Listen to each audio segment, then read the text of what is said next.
పహల్గామ్ ఉగ్రదాడికి ప్రతిస్పందనగా పాకిస్తాన్ మరియు పాకిస్తాన్ ఆక్రమిత కశ్మీర్లోని 9 ఉగ్రవాద స్థావరాలను ఇండియన్ ఎయిర్ ఫోర్స్ నాశనం చేసింది.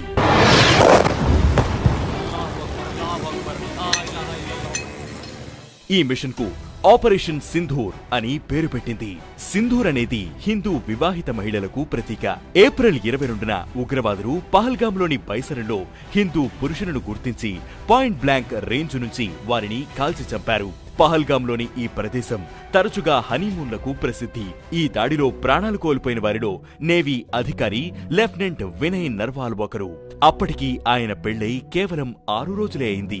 వినయ్ నర్వాల్ మృతదేహం పక్కన కూర్చుని రోధిస్తున్న తన భార్య హిమాన్షి నర్వాల్ ఫోటో చూసి యావత్ భారతదేశం దిగ్భ్రాంతికి లోనైంది. కొన్ని రోజుల తర్వాత హిమాన్షి తన భర్తకు నివాళులు అర్పిస్తూ కనిపించింది. కానీ ఆ సమయంలో వివాహిత హిందూ మహిళల నుదుటిపై ప్రకాశించే సింధూరం కనిపించలేదు. ఆ నవవధువు కాళ్ల పారాని ఆరకముందే నుదుటిపై సింధూరం చెరిగిపోయింది. హిమాన్షితో పాటు ఈ దుర్ఘటనలో తన భర్తలను కోల్పోయిన స్త్రీల కన్నీళ్ల నుంచి వచ్చిందే ఈ ఆపరేషన్ సింధూర్.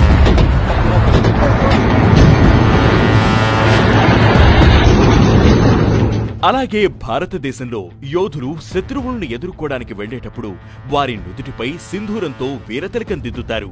రాజ్పుతులు, మరాఠా యోధులు శత్రువులతో పోరాడుతున్నప్పుడు వారి నుదుటిపై ఎర్రటి సింధూరం ప్రకాశించేది.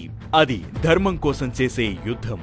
అక్కడ అమాయక పౌరులకు ఎలాంటి హాని ఉండదు. పాకిస్తాన్ మరియు పాకిస్తాన్ మద్దతు ఉన్న ఉగ్రవాదులు భారతీయ పౌరులకు హాని కలిగించినప్పటికీ భారతదేశం తన ప్రతిదాడులను ఉగ్రవాద స్థావరాలకు మాత్రమే పరిమితం చేయడానికి చాలా జాగ్రత్తలు తీసుకుంది. ఈ విషయాన్ని రక్షణ మంత్రిత్వ శాఖ స్పష్టంగా పేర్కొంది.